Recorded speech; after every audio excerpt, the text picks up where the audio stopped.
કૃષ્ણ અને આ મોરપીંછની શું વાત છે ખબર છે?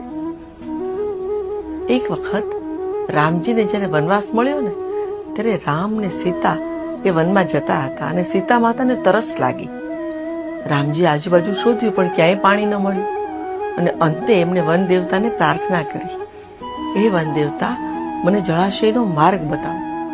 અને ત્યારે એની મદદે મયુર એટલે કે મોર આવે છે અને કહે છે કે હું ઉપર ઉપર આમ ઉડતો ઉડતો જાઉં છું અને નીચે જમીન પર મારા પીછા ખેરવતો જાઉં છું અને આપ એ રસ્તે રસ્તે ચાલતા જળાશય સુધી પહોંચી જશો. પણ એ જળાશય સુધી પહોંચતા પહોંચતામાં તો મયુર છે એ પોતાના બધા પીછા ખેરવી નાખે છે અને મરણાસન્ન થઈ જાય છે.